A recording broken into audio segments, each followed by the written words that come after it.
Hi, good evening to everyone. Welcome to equities research. So ఈ రోజు market closing కి స్వాగతం. సో ట్యూస్డే ఈ రోజు ఒక బంపర్ డే లాగా మనకి మార్కెట్ బిహేవ్ చేయడం చూసాం. సో మనకి మార్కెట్ లో ఈరోజు చూస్తే మాత్రం బుల్స్ పార్టిసిపేషన్ అనేది హెవీగా చూసాం. సో లాస్ట్ 1 మంత్ తర్వాత ఒక మంచి ర్యాలీ రావడం అనేది బోత్ ది ఇండిసెస్ మనం గమనించాం. సో మార్నింగ్ మనం గమనిస్తే మాత్రం బోత్ ది ఇండిసెస్ ఒక పాజిటివ్ గ్యాప్ అప్ తో ఓపెన్ అవడం మనం గమనించాం. సో నిఫ్టీ ఒక 153 పాయింట్స్ గ్యాప్ అప్ 22,662.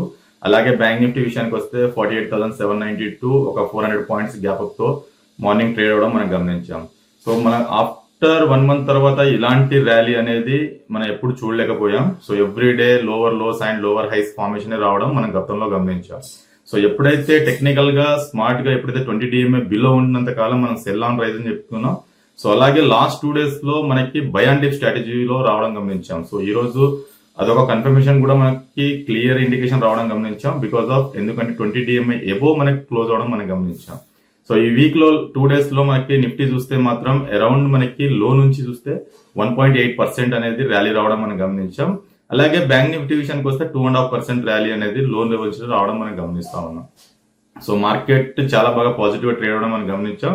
సో ఈరోజు డైలీ చార్ట్ లో చూస్తే మాత్రం ఒక బులిష్ క్యాండిల్ రావడం మనం గమనించాం. సో ఇంట్రాడే లోనే అరౌండ్ 1.5% అనేది నిఫ్టీలో మనకు ర్యాలీ అనేది సింగిల్ డే లో చూసాం. సో ఆఫ్టర్ 1 మంత్ తర్వాత సో మన గతంలో ఏదైతే బేరిష్ గ్యాప్స్ ఉన్నాయని అనుకున్నామో అందులో సెకండ్ గ్యాప్ ఏదైతే ఉందో సో ఆ గ్యాప్ ని ఈరోజు ఫుల్ఫిల్ అని చేసిందని చెప్పుకోవచ్చు. సో ఆ గ్యాప్ ఏరియా చూసుకుంటే మాత్రం 21st అండ్ 24th ఏదైతే లో ఉందో 22,720. సో దాన్ని అధిగమించి ఈ రోజు ఒక స్ట్రాంగ్ బులిష్ క్యాండిల్ తో క్లోజ్ అవడం మనం గమనించాం.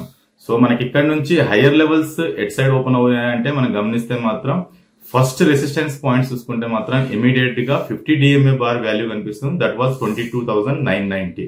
సో దాన్ని అధిగమిస్తే మనకి ఫ్రెష్ లెగ్ ర్యాలీ అనేది hire side 200 DMA moving average value అయితే ఉందో 23,404. సో అక్కడ దాకా వెళ్లే ఆస్కారం మనకి క్లియర్ గా కనిపిస్తుంది. సో ఈ రోజు ఏదైతే గ్యాప్ ఉందో అది ఇంకా ఫుల్ఫిల్ చేయలేదు. సో మేబీ కమింగ్ డేస్ లో ఏదైనా డిప్ వస్తే మాత్రం ఈ రోజు గ్యాప్ ని దగ్గర వస్తే మాత్రం ఒక ఆపర్చునిటీ తీసుకోవచ్చు బయింగ్ కింద. సో కమింగ్ డేస్ లో సపోర్ట్స్ అండ్ రెసిస్టెన్స్ చూసుకుంటే మాత్రం నిఫ్టీకి సో 22,618. సో అది 20 DMA moving average value. So అదొక సపోర్ట్ ఉండే ఆస్కారం మనకు కనిపిస్తా ఉంది. సో మేబీ దాని కింద డ్రాగ్ అవుతే మాత్రం 22,429. సో అది మార్చ్ 10th రోజు వచ్చిన లో. సో అక్కడ మనకి స్ట్రాంగ్ సపోర్ట్ ఉండే ఆస్కారం మనకి కమింగ్ డేస్ లో కనిపిస్తా ఉంది. హైయర్ సైడ్ చూసుకుంటే మాత్రం మనం ఇప్పుడే అనుకున్నాము 22,990 అనేది ఫస్ట్ రెసిస్టెన్స్ ఉంటుంది. దాన్ని అధిగమిస్తే మాత్రం 200 DMA బార్ వాల్యూ ఏదైతే ఉందో 23,404. సో అక్కడ దాకా వెళ్లే ఆస్కారం మనకి కమింగ్ డేస్ లో కనిపిస్తుంది. సో ఓవరాల్ గా రేంజ్ చూసుకుంటే మాత్రం నిఫ్టీకి 22,618 నుంచి 22,920. సో ఈ రేంజ్ లోనే కదలాడే ఆస్కారం కమింగ్ డేస్ లో కనిపిస్తుంది. నిఫ్టీ మాత్రం ఒక బై అండ్ డిప్ స్ట్రాటజీలో రావడం మనం గమనిస్తున్నాం. సో మనకి నిఫ్టీకి డ్రాగ్ చేసి మనకి మంచి పార్టిసిపేట్ చేసిన స్టాక్స్ చూసుకుంటే మాత్రం ఐసిఐసిఐ బ్యాంక్ టాప్ గెయినర్ గా నిలిచింది అరౌండ్ 3%. అలాగే Sriram finance, M&M finance, L&T లాంటి స్టాక్స్ లో ఈ రోజు మంచి ర్యాలీ రావడం చూసాం. నిఫ్టీని లీడింగ్ చేసిందని చెప్పుకోవచ్చు. సో మనకి అలాగే డ్రాగ్ చేసిన స్టాక్స్ చూసుకుంటే మాత్రం నిఫ్టీకి బజాజ్ ఫిన్ సర్వ్ అనేది ఒక 1.2% ర్యాలీ మన డ్రాగ్ డౌన్ సైడ్ రావడం చూసాం. అలాగే టెలికాం స్పేస్ లో Bharti Airtel and IT space లో టెక్ మహీంద్రా లాంటి స్టాక్స్ లో ఈ రోజు కొద్దిగా నష్టాల్లో ట్రేడ్ అవడం మనం గమనించాం. బ్యాంక్ నిఫ్టీ విషయానికి వస్తే మాత్రం బ్యాంక్ నిఫ్టీ కూడా ఈ రోజు 20 DMA ఎబో ట్రేడ్ అవుతూ మనకి ప్రీవియస్ హైస్ ఏదైతే ఉందో దాన్ని అధిగమించడానికి మనం ట్రై చేయడం మనం గమనించాం. సో బ్యాంక్ నిఫ్టీ కూడా ఒక బయింగ్ ఆపర్చునిటీ మనకు కనిపించింది. సో ఈ రోజు సింగిల్ డే చూసుకుంటే మాత్రం ఒక బులిష్ క్యాండిల్ రావడం చూస్తున్నాం. సో 1.8% ర్యాలీ అనేది బ్యాంక్ నిఫ్టీలో చూడగలిగాం. సో బ్యాంక్ నిఫ్టీకి coming days supports and resistance చూసుకుంటే మాత్రం ఫస్ట్ సపోర్ట్ వచ్చేసి 20 DMA బార్ వాల్యూ ఏదైతే ఉందో 48,626. సో అదొక ఫస్ట్ సపోర్ట్ ఉండే ఆస్కారం కనిపిస్తుంది. మేబీ దాన్ని బ్రేక్ డౌన్ చేస్తే మాత్రం లోయర్ సైడ్ లో 48,480. సో నిన్నటి హై ఏదైతే ఉందో సో అదొక సెకండ్ రెసిస్టెన్స్ సపోర్ట్ పాయింట్ ఉండే ఆస్కారం మనకి బ్యాంక్ నిఫ్టీలో కనిపిస్తా ఉంది. అలాగే హైయర్ సైడ్ చూసుకుంటే మాత్రం రెసిస్టెన్స్ మాత్రం ప్రీవియస్ హై ఏదైతే ఉందో 49,455. సో అదొక రెసిస్టెన్స్ పాయింట్ ఉంటుంది. దాన్ని అధిగమిస్తే మాత్రం 49,836. సో 13th ఫిబ్రవరి వచ్చిన హై ఏదైతే ఉందో సో అక్కడ దాకా వెళ్లే ఆస్కారం మనకి బ్యాంక్ నిఫ్టీలో కనిపిస్తా ఉంది. సో మనకి రేంజ్ చూసుకుంటే మాత్రం బ్యాంక్ నిఫ్టీకి 48,626 నుంచి 49,455. సో ఈ రేంజ్ లోనే కదలాడే ఆస్కారం మనకి బ్యాంక్ నిఫ్టీలో కనిపిస్తా ఉంది. సో మన బ్యాంక్ నిఫ్టీకి హైయర్ సైడ్ మనకి ర్యాలీ రావడం మనం గమనిస్తే ఐసిఐసిఐ బ్యాంక్ మాత్రం మంచి ర్యాలీ రావడం గమనించాం ఈ రోజు. So previous all time high అయితే ఉందో, స్వింగ్ హై అయితే ఉందో దాన్ని అధిగమించి కూడా స్ట్రాంగ్ అంటే లాస్ట్ 4-5 డేస్ లో మీరు గమనిస్తే మాత్రం ఐసిఐసిఐ బ్యాంక్ చాలా బాగా ర్యాలీ రావడం మనం గమనించాం.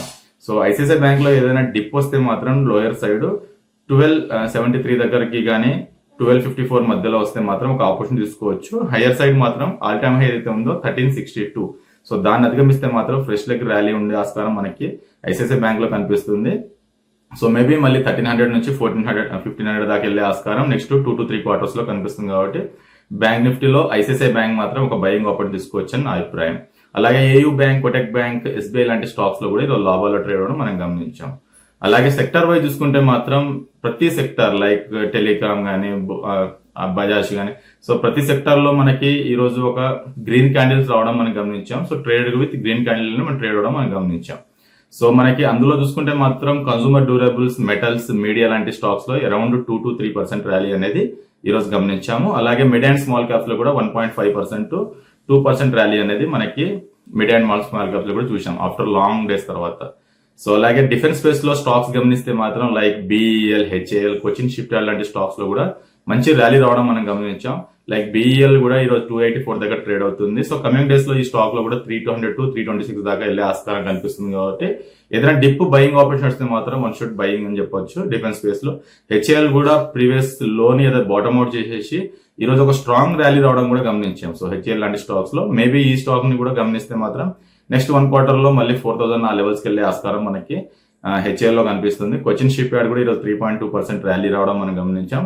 So maybe Cochin ship yard కూడా కమింగ్ డేస్ లో 1600 to 1800 వెళ్లే ఆస్కారం కూడా కనిపిస్తుంది. కాబట్టి సో ఇది ఒక షార్ట్ టర్మ్ మనకి బై అండ్ డిప్ స్ట్రాటజీలో కనిపిస్తుంది. ఏదైతే 200 DMA సస్టైన్ అవుతుందో సో అక్కడ నుంచి మనకి ఫుల్ ఫ్లెడ్జ్డ్ గా మళ్ళీ మార్కెట్ లో బులిష్ ట్రెండ్ అనేది కనిపిస్తుంది. సో షార్ట్ టర్మ్ ఒక బాటమ్ కన్ఫర్మేషన్ చేస్తూ మార్కెట్ ఒక సైడ్ వేస్ లో మనకి కన్సల్టేషన్ అయిన తర్వాత ఒక 20 DMA బార్ ని కూడా మనకి బ్రేక్అవుట్ అవుతాం. సో మార్కెట్ లో ఒక షార్ట్ టర్మ్ మనకి పాజిటివ్ బయాస్ కనిపిస్తుంది. కాబట్టి ఎవ్రీ డిప్ లో ఒక బయింగ్ ఆపర్చునిటీ తీసుకోవాలి. డెఫినెట్ గా one should keep stop loss. So 20 DMA బార్ ప్రీవియస్ డే దాని 1 day బిలో ఉన్న క్యాండిల్ కింద స్టాప్ లాస్ మెయింటైన్ చేస్తూ మనకి బయింగ్ ఆపర్చునిటీ తీసుకుంటే మాత్రం రానున్న రోజుల్లో మళ్ళీ మేబీ మార్కెట్స్ మళ్ళీ 23,000 నుంచి 23,400 దాకా వెళ్లే ఆస్కారం మనకి నిఫ్టీలో కనిపిస్తుంది. కాబట్టి డెఫినెట్ గా one should buy and dip స్ట్రాటజీలో ఉండాలి నా అభిప్రాయం. That's all for today. Thank you for everyone.